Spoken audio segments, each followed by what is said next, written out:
Nalalapit na ang NBA trade deadline sa Huwebes. Pero dalawang malalaking blockbuster trade na ang kinasasangkutan ng mga all-star players na yumayanig ngayon sa liga. Nito lamang linggo, nagdesisyon ang Los Angeles Lakers na i-trade sina Anthony Davis, Max Christie at isang 2029 first round pick kapalit ni Luka Doncic, Maxi Kleber at Markieff Morris mula sa Dallas Mavericks. Kasunod nito, na-trade naman ng Sacramento Kings si De'Aaron Fox patungong San Antonio Spurs bilang bahagi ng isang multi-team deal. Kasama rin sa naturang deal ang Chicago Bulls star na si Zach LaVine na ngayon ay lilipat na sa Sacramento Kings. Magandang simula ito para sa Spurs dahil nakuha nila si Fox nang hindi kinakailangang isakripisyo ang kanilang mga batang players. Napangalagaan ng San Antonio Spurs ang kanilang core players sa pamamagitan ng pagpapadala ng backup center na si Zach Collins bilang pangunahing kapalit sa halip na isama sina Keldon Johnson o si Devin Vassell na parehong itinuturing na mahalaga para sa kinabukasan ng Spurs. Bukod pa rito, napanatili rin ng San Antonio Spurs ang halos lahat ng kanilang future first round picks maliban sa isa. Nakuha rin nila ang dalawang mahalagang draft picks mula sa Atlanta Hawks kasama ang isang unprotected pick ngayong taon na mas lalong nagiging importante dahil sa kasalukuyang 8 magkakasunod na talo ng Hawks. Bukod pa rito, mawawala na rin si Jalen Johnson sa natitirang bahagi ng season dahil sasailalim siya sa isang season-ending surgery. Samantala, ilan pang pangalan ang dapat bantayan bago sumapit ang trade deadline. Isa rito si Jimmy Butler na matagal nang iniuugnay sa Phoenix Suns matapos ang dalawang trade na ginawa ng Suns nito lamang Enero.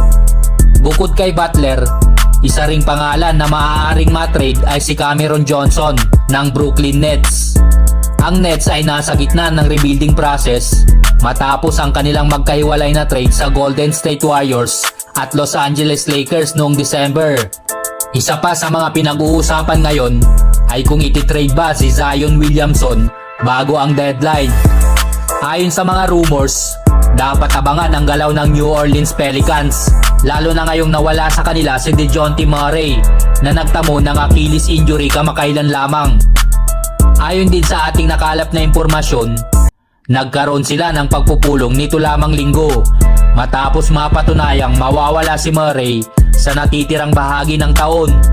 Sa panig naman ng Golden State Warriors, interesado sila kay Nikola Vucevic ng Chicago Bulls bilang option sa sentro. Sa kasalukuyan, ginagamit ni Coach Steve Kerr si Quinton Post bilang starting center.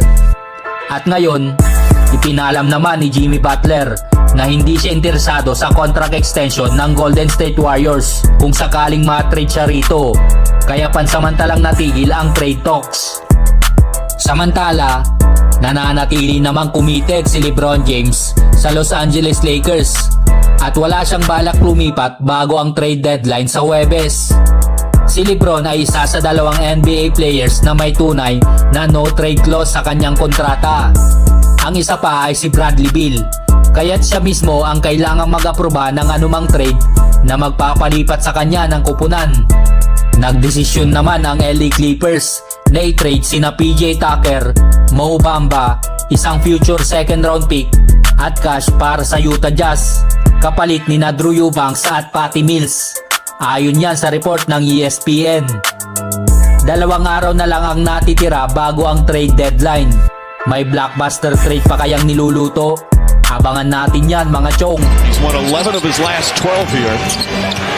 James fires away and hits the three. LeBron James now with 26.